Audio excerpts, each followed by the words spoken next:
episode 33. Let's go. Okay, this is kind of crazy. So back in season 1 of League of Legends, Riot said they were going to nerf Vladimir in the next patch, which is pretty standard. They put it in the patch notes, and after the patch rolled out, all of the Vladimir players started complaining that he was unplayable now, and the entire rest of the community was happy because they said they could finally play against him. Even his win rate went down and his pick rate dropped too. So far sounds pretty normal, right? Except the only thing was Riot actually forgot to roll out these nerfs. So that entire time, the entire League of Legends community got smacked with the placebo effect. I mean, the fact it actually dropped his win rate is pretty crazy. Now it just makes me wonder how many times this has happened before since then. Either way, it's pretty funny. We literally forgot to put the nerfs into the game.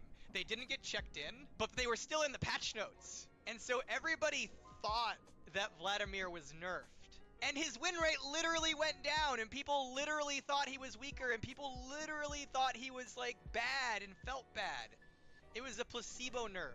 Yo, really quick, if you're looking for a new game to play, you need to check out Honkai Star Rail, the sponsor for today's video. Honkai is a multi-platform space fantasy RPG from HoYoverse that already has over 80 million downloads within the first 6 months. And recently, it's also been awarded as the iPhone Game of the Year, as well as Google Play's best game for 2023. I swear it might just be me, but I'm a sucker for teammates finally going to be pay to win. One of the earliest pitches, for example, was for people to be able to purchase a Frost version of Annie who had a slower attack rate but did more damage.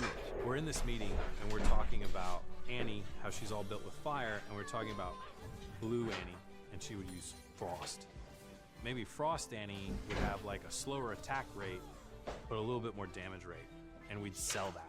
Luckily, this GigaChad dude, Steve Feek, said he didn't have a good feeling about it during a meeting, so they ended up scrapping the entire idea and ultimately turned the game free to play, which I think was the best decision they've ever made because so many people would never have tried League if you had to pay, including me. I was a broke college student. What can I say? So a few weeks ago during Worlds, Faker actually got banned for 14 days because of a power outage that took place in Busan. He of course ended up going AFK because of it, and then a Brazilian streamer reported him for leaving the game. Riot of course immediately unbanned him, but after being banned, Faker even wrote Riot an apology letter saying, "I'm sorry, I won't leave the game again." This dude is too respectful sometimes. Could you imagine if this happened to someone like Tyler 1? All I'm saying is Riot system probably shouldn't be banning the dude that is carrying their entire company. Just a thought. Did you know that Jinx's grenades were originally going to have an ability to light the brush on fire when it hit? Not only would the brush catch on fire, but everyone in the brush would also start burning as well. Surprisingly, the main reason this idea was scrapped was because they didn't have a great way to animate burning brushes back then. After all, it was 2013. Still, on top of all that, they also didn't really have a good way to determine what was brush on the map and what wasn't in the coding. So the original idea was to literally throw a grid of Teemos across the entire map to help check what was brush and what wasn't. So, naturally, I just made an invisible grid of Teemos that spanned the entire map. Then, when Jinx threw her grenades,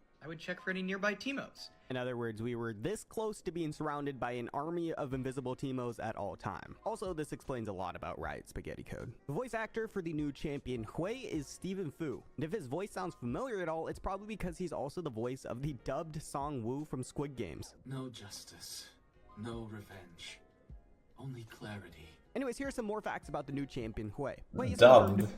Who the what? The dubbed Squid Games? The fuck? I think Norwegian and Swedish is very similar. Jeg synes det er morsomt å si.